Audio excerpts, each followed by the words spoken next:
Queridos irmãos e amigos, boa noite. Que a paz do Senhor esteja sobre nós nessa noite do dia do Senhor. Como os irmãos sabem, nós temos feito exposições sequenciadas aqui na igreja. Nós temos feito no Antigo Testamento a exposição do livro de Ruth e no Novo Testamento da Epístola de Paulo aos Filipenses. Hoje teremos uma exposição, mais uma exposição, no livro de Ruth. E eu peço que você abra lá no livro de Ruth, capítulo 4, os versículos 1 ao 12. Eu vou dar um spoiler, ou uma parte introdutória anterior àquilo que falaremos hoje, para que durante a leitura vocês fiquem atentos. Quando eu trabalhei aqui com o grupo de professores, eu falei que alguns temas, eles percorrem todas as Sagradas Escrituras. Eu falei, por exemplo, do tema de terra, quando eu dei a aula.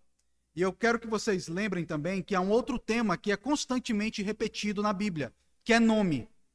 Veja, Deus fez o homem e lhe deu nome. O homem o homem recebe uma mulher da parte de Deus e o homem vai lhe dar um nome. Os animais recebem um nome da parte do homem. Cada nome de personagem bíblico tem um significado. Jesus é aquele que é chamado, que tem um nome acima de todo nome. Ele é chamado como aquele que é o Emanuel.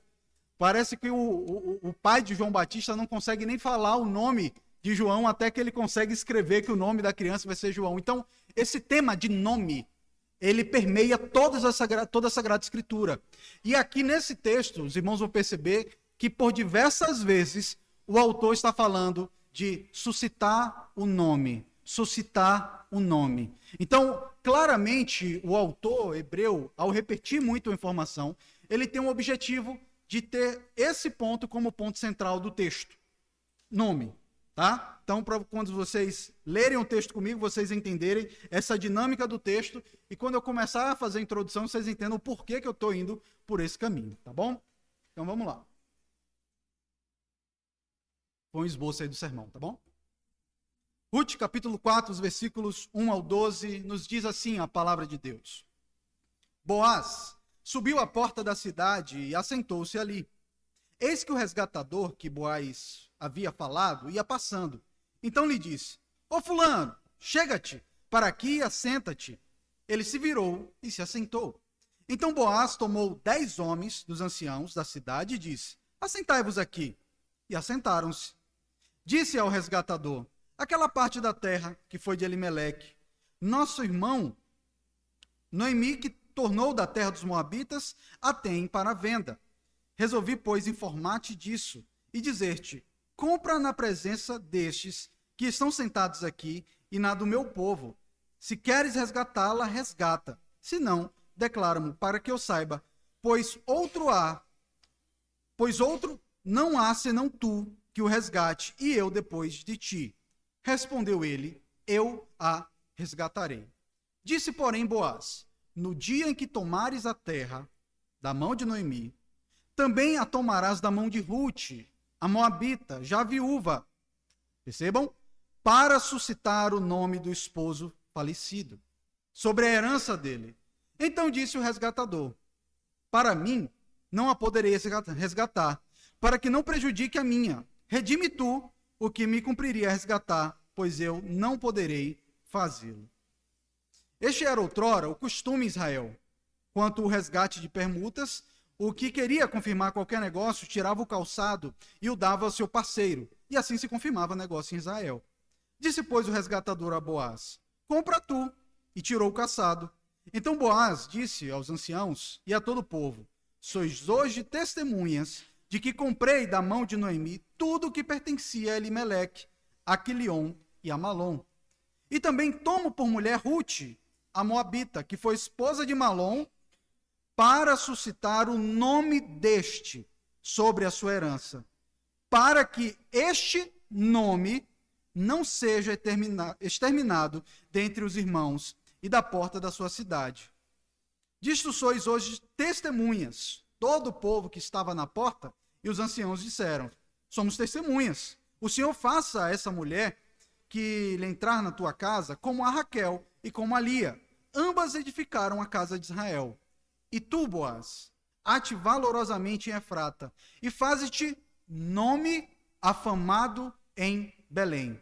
Seja a tua casa como a casa de Perez, que Tamar teve de Judá, pela prole que o Senhor te der desta jovem. Vamos orar, pedir ao Senhor que fale conosco por meio de sua palavra, que possamos entender o que o Senhor quer nos dizer por meio desse texto. Bondoso Deus, louvamos o teu nome, agradecemos ao Senhor, a ti que tem um nome que está acima de todo nome. Nos faz, Senhor, entender a glória do Evangelho de Cristo por meio das páginas da Antiga Aliança.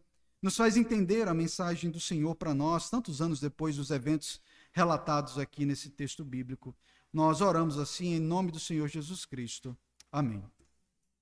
Comumente falamos que o maior patrimônio que uma pessoa pode ter é um bom nome. E de fato essa é uma verdade bíblica. Lá em Provérbios, capítulo 22, versículo 1, diz o seguinte: mais vale o bom nome do que as muitas riquezas, e o ser estimado é melhor do que a prata e o ouro. Este é um dos motivos pelos quais algumas pessoas são tão zelosas por seu bom nome. Porém, cabe destacar que no caso do cristão, zelar pelo seu bom nome não envolve somente o próprio nome dele, mas envolve também um bom nome de Cristo. À medida que estamos unidos a Cristo e professamos essa verdade, as pessoas buscarão o bom nome de Cristo em nosso bom nome. E é diante disso que uma verdade fica patente para nós. O bom nome de Cristo será conhecido ou ofuscado por meio da nossa conduta. Vou repetir. O bom nome de Cristo será conhecido ou ofuscado por meio da nossa conduta. Podemos falar de forma bem objetiva que o principal alvo do crente é fazer com que o bom nome de Cristo seja conhecido. O nome de outra pessoa e não seu próprio nome. Na nossa exposição de hoje, veremos como Boaz, buscando suscitar o nome de outro nome, o de Malom, teve o seu nome eternizado. Veremos, por meio disso, que a única forma de eternizarmos o nosso nome é por meio de buscarmos servir a igreja de Cristo e o próprio Senhor da igreja, o Senhor Jesus. O texto que temos diante de nós nos ensina que a maneira de fazermos para termos um bom nome é através de nos oferecer em serviço sacrificial, tanto ao Senhor da igreja, ao Senhor Jesus, como também ao povo que ele elegeu na eternidade. Na nossa última exposição, aqui no livro de Ruth, vimos a descrição e a execução do plano ousado que Noemi, a sogra de Ruth, estabeleceu para que ela então fosse encontrar Boaz. Esse plano se consistia em o seguinte: Ruth teria que ir à noite, lá no campo de Boaz, se deitar aos pés dele, e quando ele estivesse dormindo, e quando ele acordasse, no meio da noite, ela o falaria sobre o desejo de casar com ele. Então ela executou o plano tal como sua sogra lhe havia orientado. No meio da noite, Boaz acordou, assustado com aquela mulher ali deitada aos seus pés, e nesse momento Ruth se identificou a Boaz e pediu que ele cumprisse o papel dele como resgatador. Você é o meu resgatador, me resgate.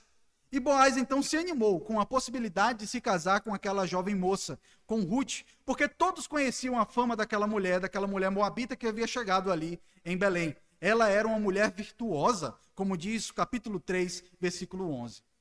Mas apesar de estar interessado em casar com Ruth, Boaz não iria desobedecer a palavra de Deus. Ele sabia que havia ainda um outro resgatador de Ruth, e para que ele pudesse se casar com ela, antes ele ia ter que encontrar-se com esse resgatador, para que assim pudesse ajustar os termos para se casar com Ruth. E é justamente diante desse quadro que nos encontramos. Boaz vai ao encontro desse outro resgatador, que tem prioridade sobre ele, para acertar os termos desse resgate. Vejamos então como que foi esse encontro entre Boaz e esse outro resgatador. Os versículos 1 e 2 nos dizem o seguinte: Boaz subiu à porta da cidade e assentou-se ali. Eis que o resgatador de que Boaz havia falado ia passando. Então lhe disse: Ô fulano, chega-te para aqui e assenta-te.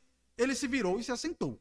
Então Boaz tomou 10 homens dos anciãos da cidade e disse: assentai-vos aqui. E assentaram-se.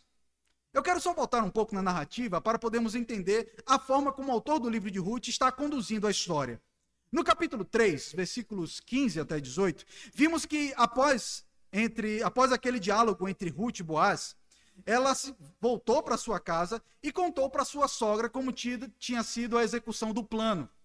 E quando Ruth contou para sua sogra o que tinha acontecido lá, os eventos, ela falou para Ruth, que está lá no versículo 18 do capítulo 3, espera, minha filha, até que saibas em que se darão as coisas, porque aquele homem não descansará enquanto não resolver este caso ainda hoje. E Noemi estava bem certa, tá?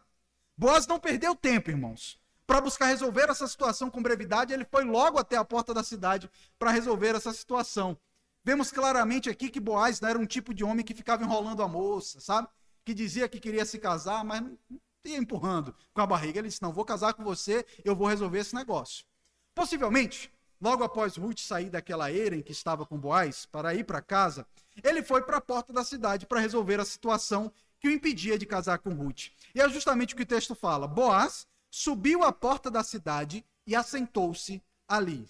Boaz foi para a porta da cidade e esperou ali sentado, até que o outro resgatador aparecesse ali. Em algum momento aquele cidadão ia sair por aquelas portas ou chegar por aquela porta.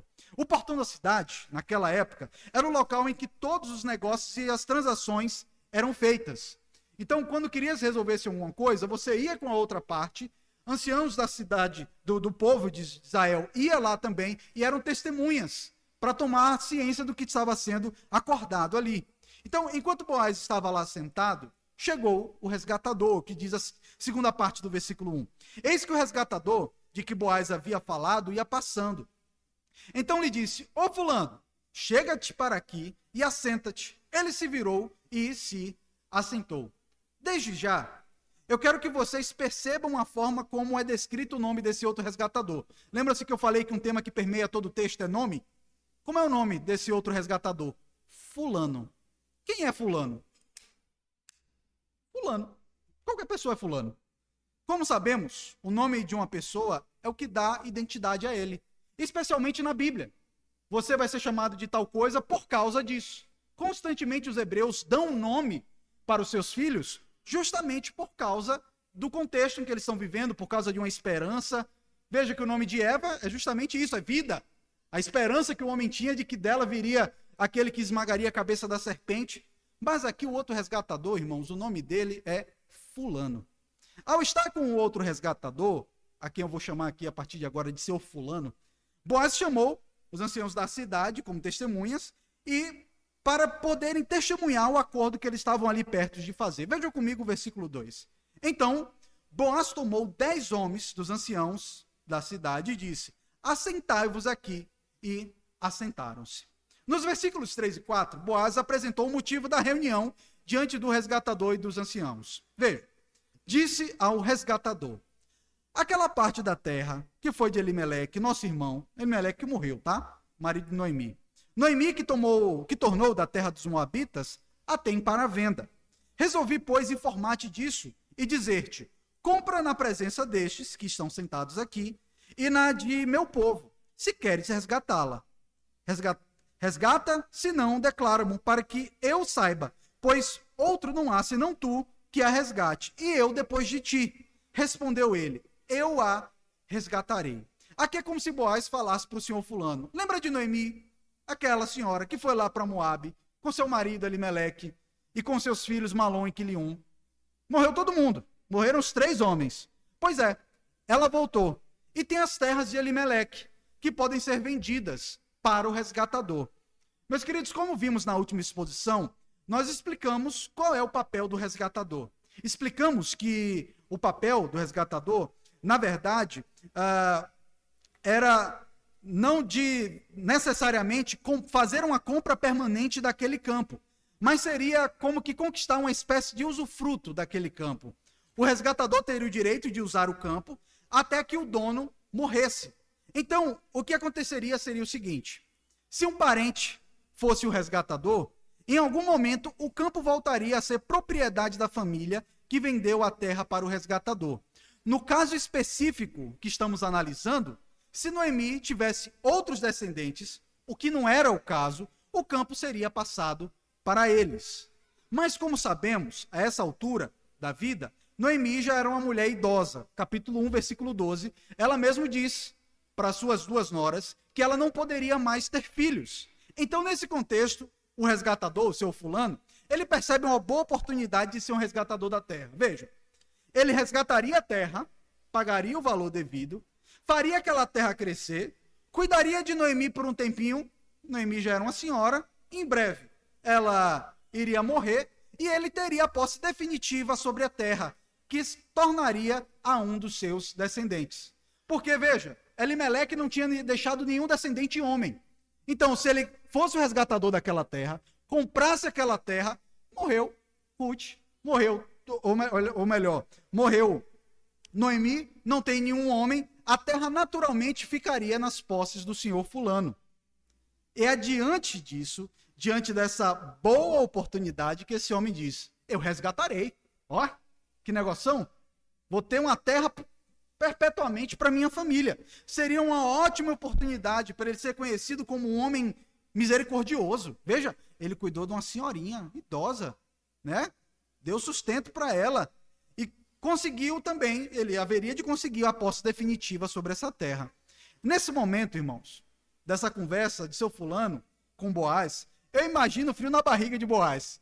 Porque ele saiu da eira dizendo o seguinte: eu vou casar com você, eu vou resolver esse negócio. Quando chega lá, o homem disse: não, pode deixar que eu vou resgatar a terra. Imagina, coisa feia para a cara de Boaz, né? E aí, será que o homem vai levar Ruth? Ele vai conseguir se casar com ela? Nos versículos 5 a 6, vemos uma virada na história.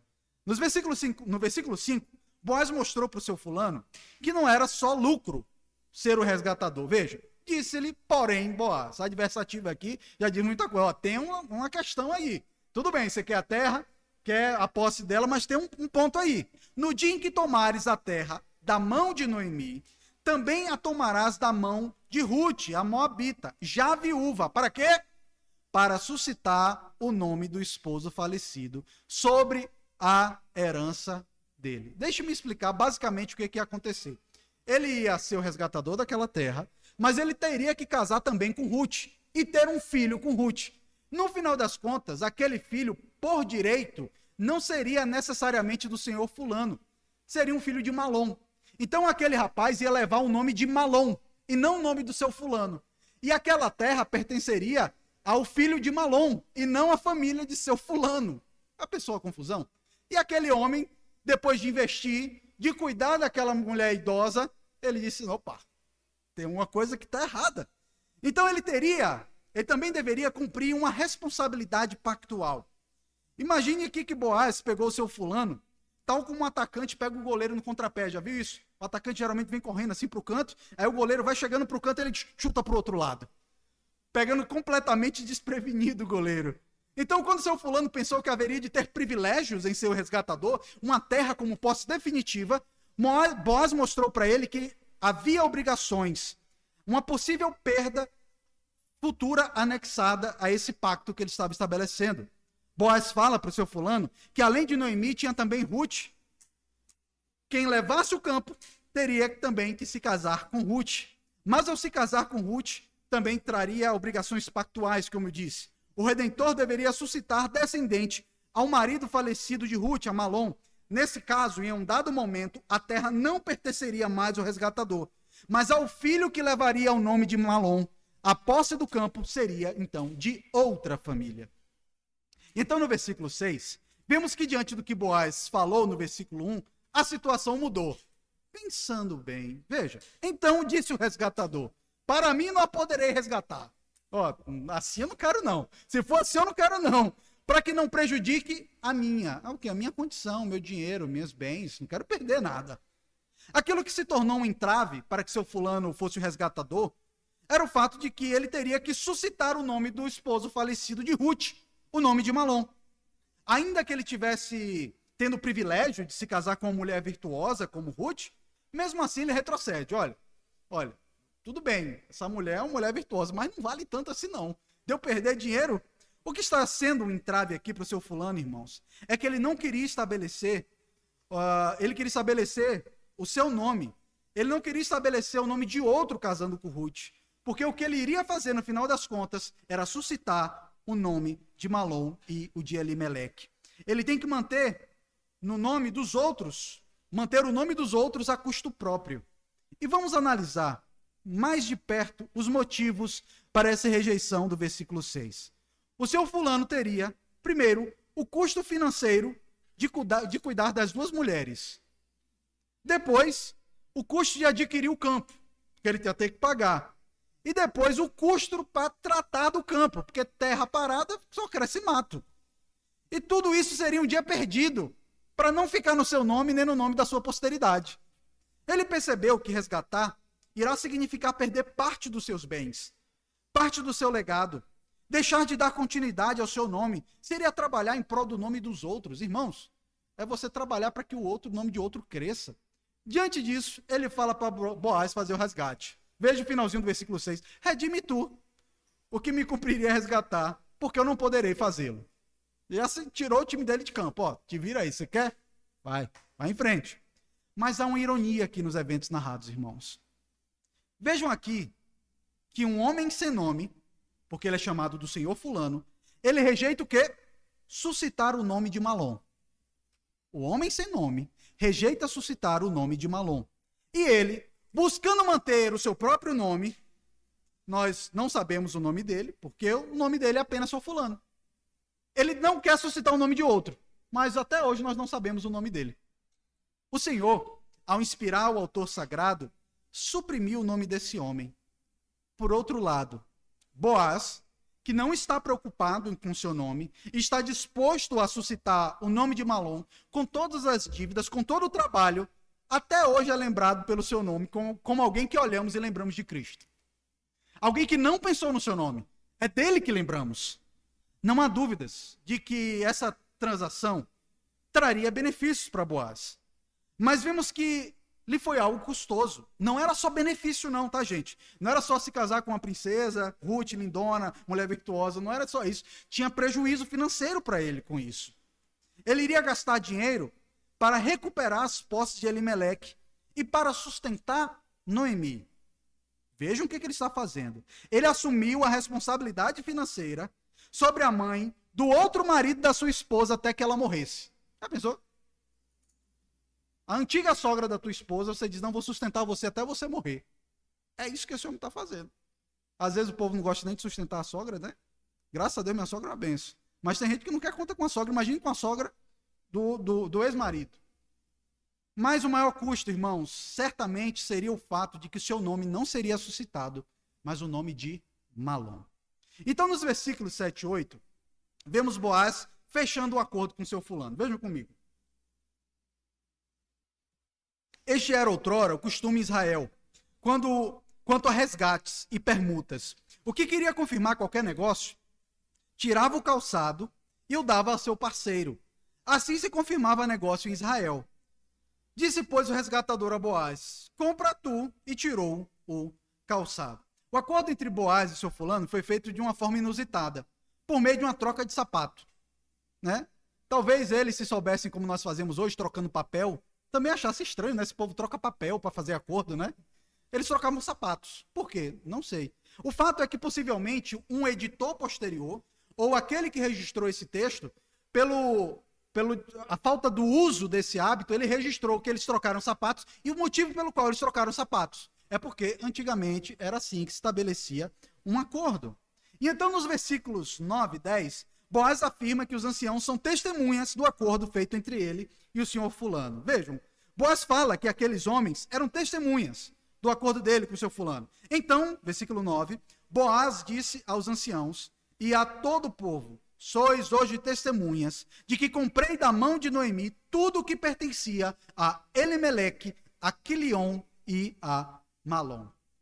Além disso, Boaz se comprometeu a cumprir a sua responsabilidade pactual como resgatador de Ruth, versículo 10.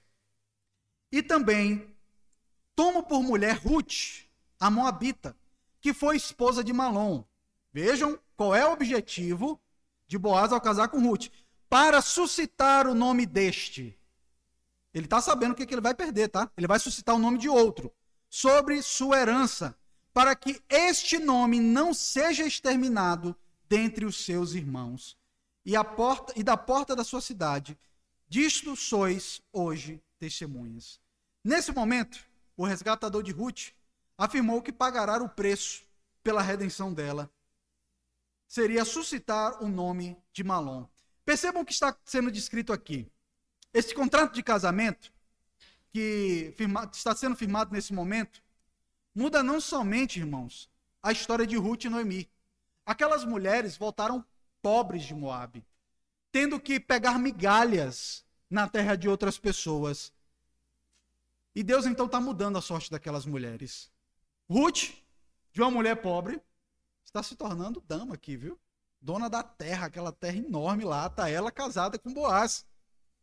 Meus irmãos, esse contrato de casamento traz grandes benefícios, não só para Ruth e para Noemi, mas para todas as nações. Pois por esse contrato de casamento que estamos lendo aqui, está sendo preparada a chegada do Messias. Muitos anos antes, por meio desse casamento, está sendo pré-anunciado. O Salvador do mundo está chegando. O descendente de Davi está chegando. Disso vemos que o Senhor não age apenas por meio de obras sobrenaturais. Nós podemos imaginar aqui nesse tempo que o povo de Deus lembrava de Moisés abrindo o Mar Vermelho, Josué, o Jordão. Eles lembravam das muralhas de Jericó caindo, mas aqui Deus está agindo de maneira no cotidiano, de maneira completamente natural. Aquilo que chamamos de atos da providência de Deus. Deus pega eventos simples e faz com que todas as coisas cooperem para o bem daqueles que o amam. Um casamento, um simples casamento, está fazendo então com que tudo coopere para o bem do seu povo. Nos versículos 11 e 12, vemos a reação das testemunhas desse acordo feito por Boaz. O casamento é direitinho aqui, viu, gente? Tem testemunha no negócio, tá? Não é só Boaz e o resgatador, não. Tem testemunha. Vejam o versículo 11 e 12. Todo o povo que estava na porta, curioso, sabe? Começou, o que está rolando aí? Todo o povo que está na porta e os anciãos disseram: somos testemunhas. O Senhor faça a esta mulher que entra na tua casa como a Raquel e como a Lia, que ambas edificaram a casa de Israel. E tu, Boaz, ate valorosamente em Efrata e faze-te nome afamado em Belém. Seja a tua casa como a casa de Pérez, que Tamar teve de Judá, pela prole que o Senhor te der desta jovem. Esse casamento que estava sendo celebrado gerou uma enorme expectativa nas testemunhas. O povo que está ali presente, nesse momento de acordo, pediu ao Senhor para que aquele casal ali fosse abençoado e que eles tivessem muitos filhos. E eles então esperam bênçãos, tanto sobre a vida de Ruth, como sobre a vida de Boaz. E eu quero que vocês percebam como há então um desejo de bênção na vida das duas partes. Primeiro, eles pedem que Deus abençoe Ruth, versículo 11. O Senhor faça a essa mulher, qual mulher? Ruth, que entra na tua casa como a Raquel e como a Lia, que ambas edificaram a casa de Israel. Nesse processo de invocar bênçãos sobre Ruth, eles citam duas mulheres do Antigo Testamento, lá do livro de Gênesis. Lia e Raquel. Por que citando essas mulheres? Elas eram duas mulheres estrangeiras, assim como Ruth, que foram trazidas para o meio do povo de Deus. Delas vieram as 12 tribos de Israel. Então, o pedido é para que, assim como o Senhor havia preservado a semente da aliança por meio dessas duas mulheres estrangeiras, Lia e Raquel, que o mesmo acontecesse com Ruth. Mulheres estrangeiras foram trazidas para o povo da aliança e elas fizeram então com que a posteridade do povo da aliança viesse a existir. E o pedido do povo é: assim como essas duas mulheres foram abençoadas tendo uma semente santa, Ruth, que você também prospere tendo filhos e que você dê à luz a semente santa.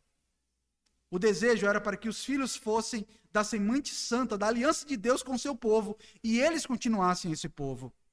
Mas percebam que nisso tudo aqui, a semente principal que está sendo preservada é a semente da mulher prometida lá em Gênesis 3,15, que apontava para a chegada do Redentor, o Senhor Jesus Cristo.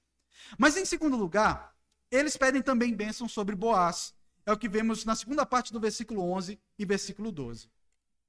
E tu, Boaz, ate valorosamente em Efrata e faze-te nome afamado em Belém. Seja a tua casa como a casa de Pérez, que Tamar teve de Judá, pela prole que o Senhor te der desta jovem.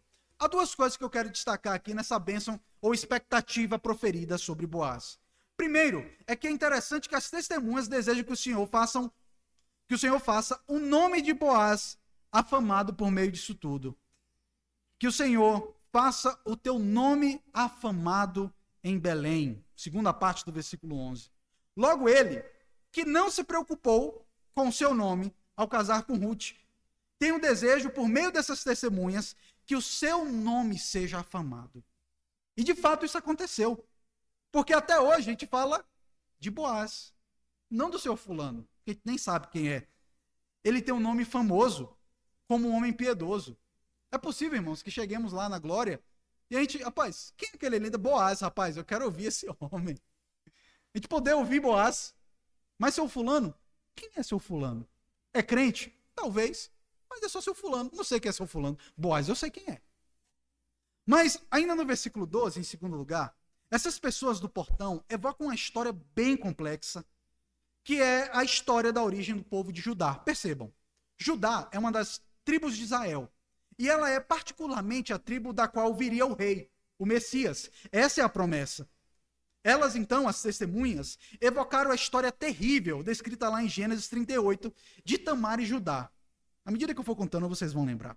Tamar, uma mulher viúva do filho de Judá, se disfarçou de meretriz para que Judá, o seu sogro, se deitasse com ela e a engravidasse, e assim lhe suscitasse descendência. E dessa história vem a nação de Judá. Certamente, eles se lembravam que daquela história terrível, o Senhor produzia uma bênção para o seu povo. Uma história estranha, né?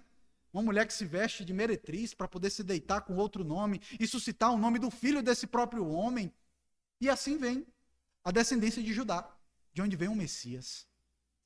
Meus queridos, esse episódio citado aqui nos mostra que o Senhor utiliza de histórias terríveis, como essa, para produzir a salvação do seu povo. A história do povo de Deus não é uma história bonitinha não, tá? Se você pensa que a nossa história, do povo da aliança, do povo pacto, é um conto de fadas, que tudo é bonitinho, tudo é lindo, não. Pega a história. Pega a genealogia do Senhor Jesus Cristo. Tem um bocado de gente estranha ali, viu? Que nós certamente nem gostaríamos de falar dessas pessoas. Raabe está lá. Tamar está lá. Quantas pessoas enganadores estão lá? E Deus, mesmo além dos nossos pecados, Ele está agindo para que todas as coisas cooperem para o nosso bem. Tal como foi a história de Judá e Tamar, ainda que as nossas histórias sejam difíceis e feias, talvez você pense isso sobre você. Pastor, minha história é muito feia. Antes de eu conhecer Jesus, ou até mesmo vivendo dentro da igreja, vivendo em pecado, coisas feias aconteceram comigo, e eu tenho vontade de esconder isso. Mas tantas vezes Deus usa esses caminhos tortuosos para gerar a semente santa. O resultado, às vezes, da nossa cabeçada é de famílias que amam e servem ao Senhor. A cabeçada de Davi, a consequência foi Salomão. E Deus, então, Ele age para além de nós. Eu não estou dizendo, vamos pecar, então, porque Deus vai fazer o nome dele glorificado de todo jeito, não. É que eu estou dizendo que, para além de você, o nome de Cristo será exaltado sempre. O nome de Deus vai ser exaltado, ainda que você não viva em retidão e santidade, porque toda a honra e toda a glória é ao Senhor Deus, Criador dos céus e da terra. E saiba que o Deus que faz histórias terríveis redundar no bem do seu povo, Ele pegou a história mais terrível, a história de um assassinato, de um homem inocente do Filho de Deus, para nos trazer salvação. Histórias feias, mas que redundam na glória de Deus, que redundam na nossa salvação. Meus queridos, eu quero concluir a nossa aplicação com 4 aplicações, como de costume. Primeira lição que eu quero trazer para nós é que a maneira correta de fazermos para nós um bom nome é através de nos oferecermos em sacrifício, em serviço sacrificial a Cristo e à igreja. Vou repetir. A maneira correta de fazermos para nós um bom nome é ao nos oferecermos em serviço sacrificial a Cristo e à igreja. Boaz aqui estava disposto a oferecer tudo de si mesmo, da sua riqueza, para beneficiar os outros e seguir a lei do Senhor. Mas, assim como o seu fulano, nós colocamos o nosso nome e interesse em primeiro lugar. Esse senhor fulano que nós estamos criticando ali, representa eu. Me representa. Representa você. Sempre pensamos, o que eu vou ganhar com isso? Se eu tocar lá na frente da igreja, meu nome vai ser conhecido? Se eu pregar lá na frente da igreja, todo mundo vai saber que eu fiz? Se eu der um dízimo alto, todo mundo vai saber que eu dei? Se eu der uma oferta na igreja, todo mundo vai saber? O fato é que estamos sempre como o senhor fulano, querendo que as pessoas conheçam o nosso nome. Não pensamos no bem do outro. buscar fazer o nosso nome grande, pode se tornar um ídolo destrutivo na nossa vida. Percebam algo curioso no texto de hoje. Senhor fulano, que está pensando em si mesmo, desaparece da história da redenção. Boaz, que primeiro está pensando nos outros, faz para si um grande nome. E o Senhor Jesus nos ensinou que aquele que não abre mão de si, da sua própria vida, do seu próprio nome, em prol dele, essa pessoa está perdendo a sua vida. Jesus, lá em Mateus 16, versículos 24 e 25, diz: Então disse Jesus aos seus discípulos: se alguém quer vir após mim, a si mesmo se negue. Negue o seu nome. Negue a glória. Negue o holofote. Tome a sua cruz e siga-me. Portanto, quem quiser salvar a sua vida, perdê-la-á. E quem perder a vida por minha causa, achá-la-á. Seguir a Cristo implica em renúncia para que o nome dele seja exaltado. Tal como falou João Batista, convém que ele cresça e eu diminua. E a palavra nos chama, irmãos, a colocarmos o nosso nome em submissão e em serviço daquele que tem um nome sobre todo nome, o Senhor Jesus Cristo. Deixa eu lhe dizer, o seu nome não é importante. O seu nome não é importante. E digo mais, é possível que o seu neto ou o seu bisneto nem saiba o seu nome. Não é que saiba quem é você, não saiba nem o seu nome. Eu não sei o nome do meu bisavô. Eu não sei o nome da minha bisavó. Mas há uma forma de eternizar um nome, que é se submeter ao nome que está acima de todo nome. Por isso, procure amar ao Senhor, servir ao povo do Senhor, mais do que fazer o seu nome conhecido. Homens de Deus em toda a história, por que eles ficaram conhecidos? Porque o objetivo deles foi fazer o nome de Jesus grande. Foi fazer com que o seu nome servisse à igreja de Cristo, porque até hoje falamos de homens como Martinho Lutero. Porque até hoje falamos de homens como João Calvino, como Simonton. Por que falamos desses homens? Foram homens que não ligaram para o seu nome, para fazer o nome de Cristo o nome acima de todo nome. E essa é a única forma de você eternizar o seu nome. Fazer com que o nome de Cristo esteja acima do seu nome. Mas em segundo lugar, nós devemos seguir o perfeito exemplo de Cristo no serviço a Deus e à igreja. O desprendimento do serviço do coração de Boaz o coloca inesperadamente na história da redenção. O Senhor Jesus, aquele para quem Boaz aponta, lembremos que Boaz aqui, ele é um tipo de Cristo. A pessoa de Boaz aponta para a pessoa de Cristo que haveria de chegar anos depois. A vida de Boaz nos ensinou o que é se esvaziar em serviço de outro. E o Senhor Jesus Cristo nos ensinou o que é se esvaziar para serviço do Pai e da igreja. Ele se colocou em uma situação bem difícil e pode ter certeza, custosa para ser o resgatador. Jesus não chegou com uma varinha mágica como Harry Potter e diz: olha, está todo mundo salvo. Não, ele pagou um preço. Ele é o resgatador. E o resgatador paga um preço. Mas Jesus era um homem pobre. Como que ele vai pagar um preço? Com o preço mais caro que ele poderia pagar. A sua própria vida. E ele se colocou em uma situação difícil, custosa. E ele não estava preocupado, irmãos, em seu nome em primeiro lugar. A preocupação de Cristo era o tempo todo em nos servir. Ele se colocou em uma situação de custo muito maior do que Boaz. Ele se fez homem, se humilhou, e tudo isso para o nosso benefício.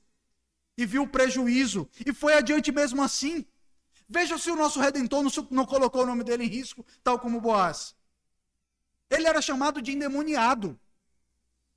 Cadê o nome de Jesus? Esse aí faz as obras que faz, é pelo maioral dos demônios. Já pensou você ser chamado de endemoniado? Aquele que reside a plenitude da divindade? Aquele que é o próprio Deus encarnado? Em que no momento do batismo o Espírito Santo vem sobre ele como pomba? E dizem, esse é um endemoniado. Ainda mais chamaram ele de embosteiro, mentiroso, enganador. Chamaram ele de beberrão. Lembram-se? Esse aí gosta de beber com os pecadores. Ele é amigo de pecadores. Chamaram ele os familiares chamaram ele de maluco. Literalmente. Vamos lá pegar Jesus que ele está fora de si, ele está doidão. Esse era o nome de Cristo.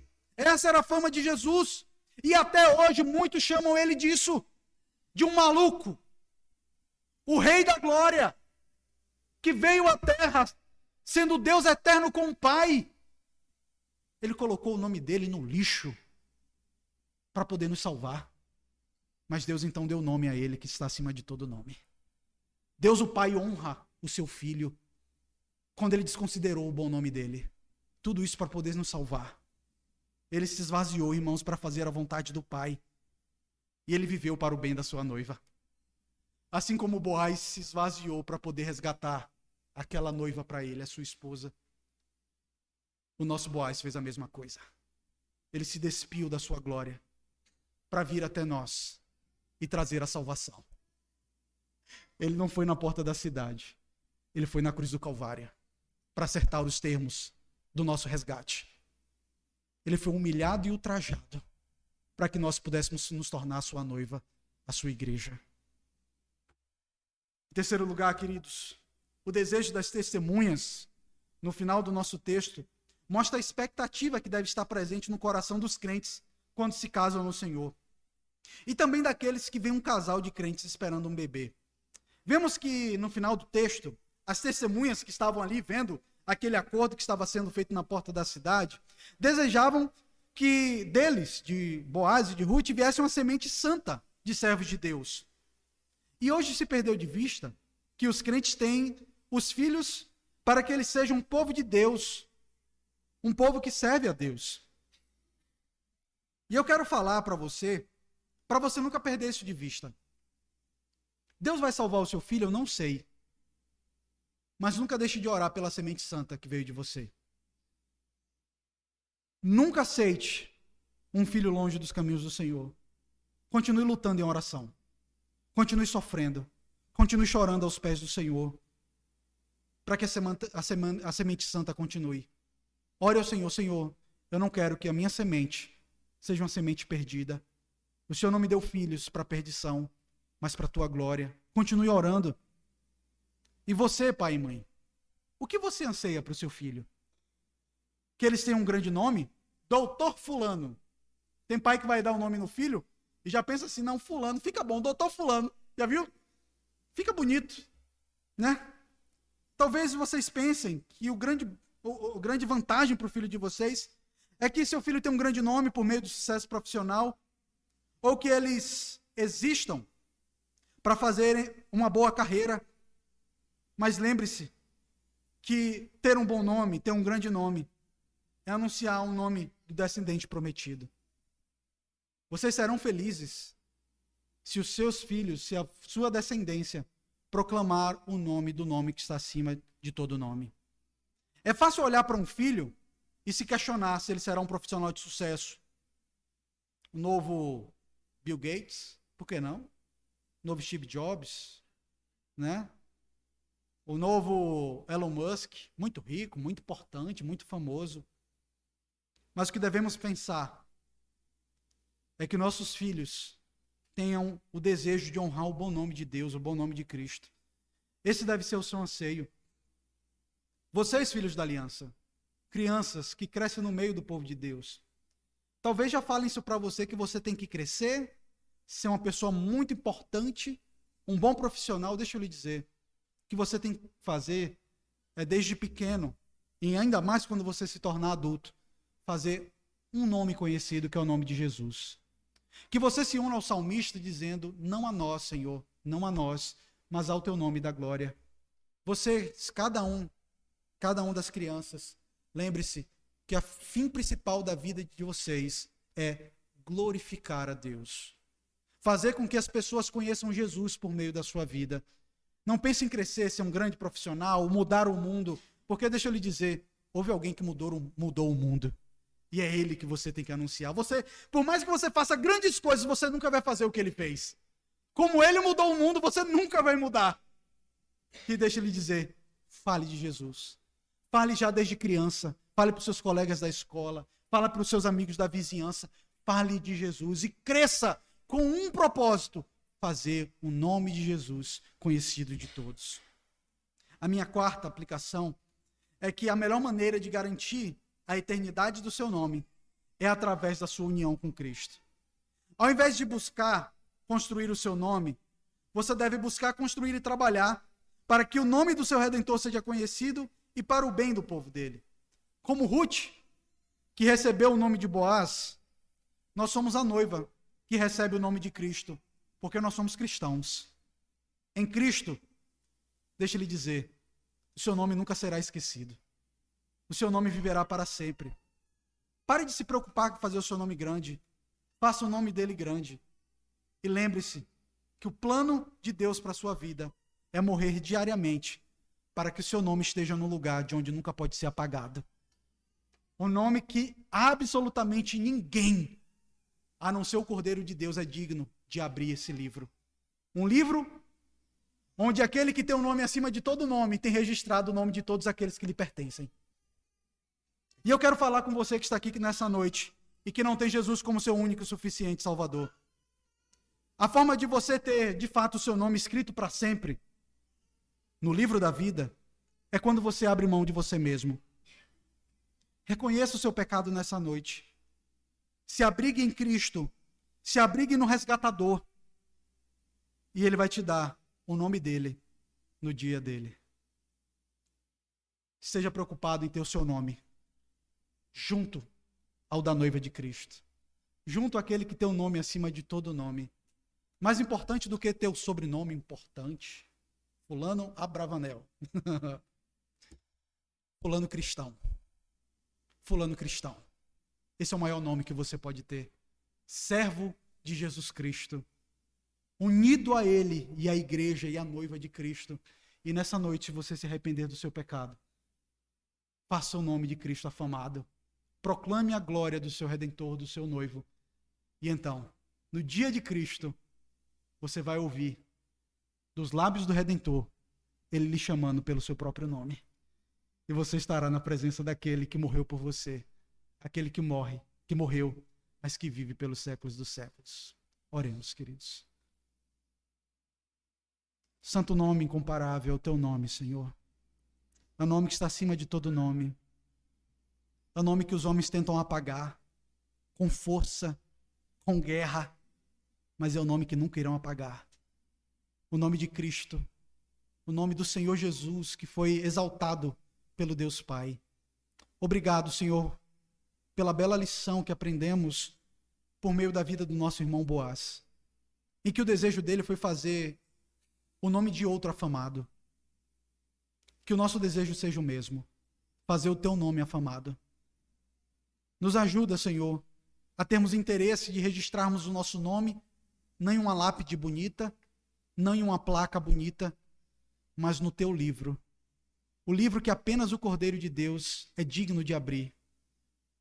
E nos ajuda, Senhor, a nos esvaziar de nós mesmos, para que por meio de nós o teu nome seja conhecido. Que possamos exalar o bom perfume de Cristo onde formos. Que possamos exaltar o teu nome, Senhor Jesus. E é isso que nós fazemos aqui todo domingo, falar do teu nome. E nós não cansamos de falar de ti, Senhor. Nós não cansamos de falar do Senhor, porque o Senhor se despiu de toda a tua glória, veio até nós, foi ultrajado, mas nós sabemos que o teu nome é um nome excelso. E é por isso que nós te louvamos, nosso Salvador. Por isso que nós te louvamos, aquele para quem Boaz aponta, nosso Senhor Jesus Cristo. Que toda a honra e toda a glória seja dada ao Cordeiro de Deus, aquele que nos salvou, aquele que é o nosso Redentor, aquele que é o nosso noivo, aquele que é o amado da nossa alma. Ó Senhor, obrigado pelo privilégio, que é ouvir a tua voz, que é ouvir o teu nome na Assembleia Santa daqueles que amam o Senhor. Nos ajuda a ansiar pelo dia em que iremos nos encontrar contigo na porta da cidade, da Nova Jerusalém, e entraremos nas bodas do Cordeiro como povo eleito, como povo consagrado, um povo limpo, com as vestes mais alvas do que a neve, como uma noiva pura e sem mácula. Chegaremos na tua presença, Senhor, sem nenhuma mancha, porque o teu sangue nos purifica de todo pecado. Nós oramos gratos, Pai, em nome do Senhor Jesus.